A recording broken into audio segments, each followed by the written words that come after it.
Remember, Superman, your father was the man of tomorrow, but you've got to be the man of today. Here's your look at McFarlane Toys' DC Multiverse, DC Future State, Superman John Kent.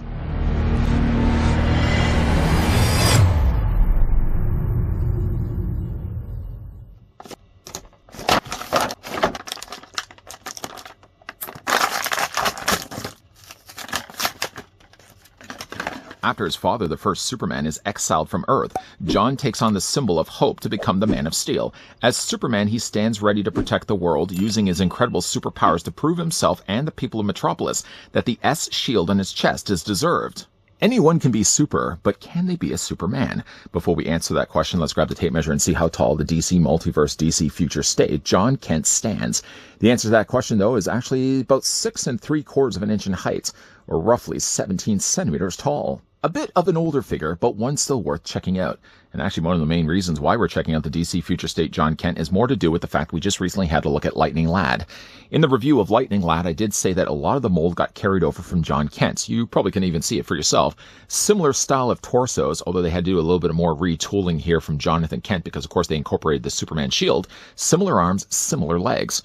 Bringing in some other figures as well. I wanted to bring in Superman. I may not have chosen the best Superman. This just happened to be the one that I grabbed that got packed along with Doomsday. And also wanted to bring in Superboy, just to kind of give you a similar size, still younger version of the Man of Steel. As for the things that come included with John, first the figure does come included with a flight stand. We don't get flight stands all that often, so when we do, it's a really nice treat. It consists actually of 2 parts. When you actually get it out of the packaging, they're already separated parts. If you wanted just to only display the display stand as you see now, you can actually even do that because there's a peg right there. There's a DC logo. It's a little harder to make out, but it's also branded down below here as well. You can have it on its own, or of course you can also get yourself as well the neck. The neck, if you're looking at the back of this, there's just an open canal here. See that? Okay. Just take the neck and slide that in place. It slides in place, and I've noticed with the newer flight stands that they seem to be a lot easier to remove. I don't know, maybe it's just I'm looking for something like this, but it seems like the older flight stands, once you lock them in place, they were a lot harder to remove. Or maybe it's just because I've become a little bit easier, finding an easier way to remove these. But again, basically that just snaps in place. At the end of the neck, of course, you got yourself the adjustable waist clip. This opens, this closes, and this also does swing up and down as well. So if you want to clamp this around John Kent's torso, just a case of fitting that around his body like that, I mean, obviously, you can get in a much better pose than I've got it right now. Or, because this is also a flight stand that angles down, you can also put him in a flight pose too. Removing that, and we'll just put the flight stand off to the side. I'm sure it's probably going to be coming back for final looks of the figure. He also does come included with a trading card. Now, the trading card does have figure photography as opposed to the source material. Down below, it does have, though, Superman John Kent from DC Future State. Ideally, I would have really preferred if they had used a source material image rather than actually figure photography. Despite that, though, it's a nice image, even of the figure. And then on the back, the real name is Jonathan Samuel John Kent. You can pause it. You can read it for yourself. I know I always say this. I've already read this at the beginning of this review. So if you still want to, if you want to still eat up a little bit of your time, you can stop, you can pause, you can read it for yourself. I've already beaten you to it, though. So we're just going to move the card off to the side. The figure does also come include some swappable hands. Now, he has a closed fist on this side. He has a gestured flight hand on the other. If you like that look, but you want it over here, the figure basically comes with a mirror flip of those hands. So basically, like you have a closed fist that would go then on this side. You've got a flight hand that would go on this side, right? Okay. If you want to change out the hands, it's just a case of holding onto the forearm, just removing it easily from the peg. Take the hand that you want to use. You don't really have many choices to work with, but that just plugs in place. Now you got yourself 2 flight hands if you want to have them displayed like that. I think for John Kent, what I will end up doing is having him in a flight pose. It just works really well, I think, for the character like this. The one thing I will say before we start talking about anything else is that the coloring of his pegs don't quite match the coloring of his hands. The color of the hands you can see is a much lighter plastic. The color of the pegs is a much darker shade of that.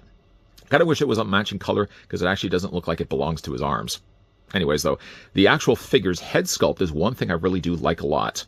Now, as opposed to just giving him straight pupils, what they've chosen instead is to kind of give him heat ray vision. Don't worry, don't get too close to him. You don't have to worry about it. He's not going to be blasting your brains away by using heat vision. But I do like the look of that. I think it's a nice little different touch. The actual figure itself does have some decent sculpting on his hair. It's a younger Superman, but it's still a recognizable suit, even for the fact he does have a little Superman curl there on the front. Sculpting on the face overall, for the most part, I'm happy with. Now, the body itself, if we were to bring back in Lightning Lad here, If you look at the back of the body, I think I mentioned this when we looked at Lightning Lad, that there seemed to be a lot of little markers here that indicated that this figure may have been used from before. I also maybe guessed it was Beast Boy, but if you're looking at the arms, you're looking at the legs, and you're looking at the torso, they seem to be identical. I know. It's obviously not identical, because what they did do differently for John Kent is that they actually did sculpt the Superman emblem into his chest. They didn't just print it in place. So if this was the starting point, and then they had to change then over to Lightning Lad, they obviously would have just stripped away, or probably would have just started. They may probably have like a whole bin of the mold, the defaulted molds that don't have anything sculpted on the top of them. Or, I mean, a lot of times now, they could be also 3D printing these. So they basically just already have the blueprints in place. And then they just decide for themselves, okay, let's just put the emblem in there instead. So again, like similar arms. The only thing I will say, though, is that seems different is the trunks. The trunks for John Kent actually does have a belt. Obviously, Lightning Lad never had that. But you can also see that with the wrinkles are a lot more there for John, that they weren't there as well for Lightning Lad. So the trunks are different, but the legs seem to be the same. And I mean, like one even the telltale signs, too, is when we looked at Lightning Lad, he had this little additional sculpting on the top of his boot. That happens to be the original place of origin, right here on Jonathan Kent's boots. So again, like, even though they are using a lot of the same mold, for the fact that we get ourselves two figures for the price of one mold, it's not a bad thing at all. Of course, the colors are really good on this guy, nice and bright. Depending on where you, like, what comics you end up reading of John Kent, a lot of times I notice like his belt seems to be a little bit more of a darker gold, or maybe even like a darker shade of yellow than what we're getting treated here. There's a lot of primary colors happening. You got the brighter blues, you got really nice bright reds, bright yellows there also as well, and even the red that he has in the middle of his belt. Decent sculpting overall. The one thing about this figure, though, is that he does have these socket joints. Now, we already know, if you're collecting enough of these, you already know the territory that we're about to cover. They don't so much provide any additional levels of posability, but what they do is hide the articulation. So where, like, the shoulder will attach onto the torso. The only thing about this, though, is that with mine at least, and I'm sure it's probably going to be across the board too, these sockets tend to swivel a lot. If you have them down the way that they should be, you get kind of a consistent look to the emblem of his torso. So it carries off then onto the shoulders.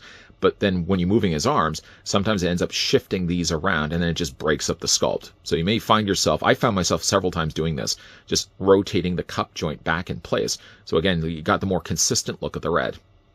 For the figure's articulation, I don't know why I'm doing this now with the arm. For the figure's articulation, let's start first with his head sculpt. Head rotates all the way around. It looks up, it looks down, and you can also move it back and forth as well. The upper torso is, yes, going to be on a ball joint. If further down from that, you can also believe the figure does have an abdomen ball joint.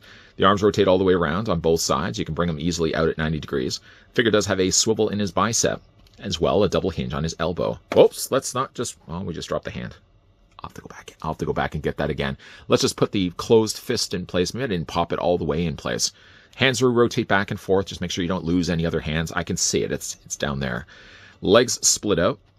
Now, the thing about the trunks here, and I didn't maybe even notice it as much with Lightning Lad, when you bring his legs forward, definitely does start to bunch up the trunks.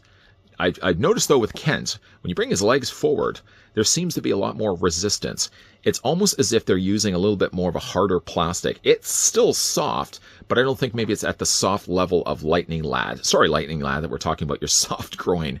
Anyways, though, it seems like a little bit more of a harder plastic, and because of that, it seems like it's more of a harder job to try to bring his legs forward and back. Maybe not as much back, certainly a lot more further forward. Legs swivel at the top of the thigh, double hinge on the knee. Of course, you got the ankle articulation, both back and forth rocking. You also got an ankle pivot there, too. And the figure does also have toe articulation, although it's really tight in this figure. Mentioning this just before I forget, the figure does also have pegals on the bottoms of his feet. Nice looking overall John Kent. The figure, again, one of the main reasons why that sort of lit the fire underneath me to have a look at this figure, even though I've had this figure in my collection for a little bit, was more so to do with the fact that we already had a look at Lightning Lad. Now, we will already be looking, we looked at Lightning Lad before. I will be also looking at the Platinum Edition of Lightning Lad that has the colors more of the classic look to the comics. But again, one of the main reasons why I wanted to go back and look at John Kent, a figure that was still sealed in my collection, was more just to do with the fact that I wanted to do the comparison and say, like, yeah, in fact, he is using a lot of the elements that Lightning Lad had. Even though, like, Lightning Lad is the newer figure, you can see, again, like, he borrows a lot of it from the former origin, the former carrier of this mold, John Kent. It's not Not to say that John Kent is the first figure that has had this mold. I'm sure it's probably been used a couple of times already. But you can definitely see there's a lot of markers here. Little indicators, like on these tops of the shoulders, for example. There's little line cuts there. Right here where you can see, like that would have been the red section there for John Kent. Clearly is the marker there as well. You can see there with the boots. That also would have been ones that got carried over from John Kent. Again, while it is using the same mold for the most part, other than just a bit of tooling difference when it comes to his torso, essentially it still in the end gives us two brand new characters. And again, I don't think that's a bad thing at all. If a company can get the most mileage, what I don't want though is I don't want one mold being used for like 50 different figures. But if you're going to be getting like 5, 6 molds, maybe 10 molds tops, and then through those 10 molds, you can get different characters. Again, I don't think that's a bad thing at all. When it comes to John Kent and his comic accurate costume, for the most part it is. There is though one oversight that I did notice when I was looking at other images of the character online, is that the length of the boot does seem to change, but more times than not, the boot's a little bit more of a half calf length, as opposed to the shorter boots that they sculpted here instead. It still, though, means that we're getting this mold get carried over again to the Lightning Lad. Technically, Lightning Lad was the later released figure, so he borrowed a lot of the traits, all of the traits from John Kent. The head sculpt on this one is really quite good. I like the coloring that they chose for the eyes. As opposed to just using the white pupils, the darker eyes give him a little bit more of an alien look, and that works quite well for the character. The colors are nice and bright. It doesn't have really much in the way of an accessory count other than just, again, some swappable hands. Don't worry, I retrieved the other one. And he also comes included with a flight stand. Because they probably included the flight stand and counted that as one of the things towards the budget of producing this figure, meant that unfortunately he had to sacrifice some other accessories. But a character like this anyways, I can't think in my head, like if I was to close my eyes and think like what other accessories would I include with John Kent, I can't really think of anything other than maybe some heat ray vision effects, but then again that would jeopardize the sculpting of the face. Leave it be the way it is. I think just a flight stand and a trading card is more than enough for what a character like this should really have. What do you guys, though, think of DC Future State Jonathan Kent? Now, again, this figure's been out for a bit, so I'm finally getting around to having a look at him. Again, you can really thank Lightning Lad, because we looked at the more recent Lightning Lad, had me more interested to go back and look at this figure, and I'm glad that I finally got him out of his plastic prison. If you guys did enjoy this video, do it a solid, throw it a like. You guys want to stick around for more so? I hope so. Hit the subscribe, turn on that bell, and of course come back. We are wrapping up, of course, right now for the Son of Superman, but there are going to be more DC Multiverse reviews coming your way. As always, thanks for watching. See you guys next time.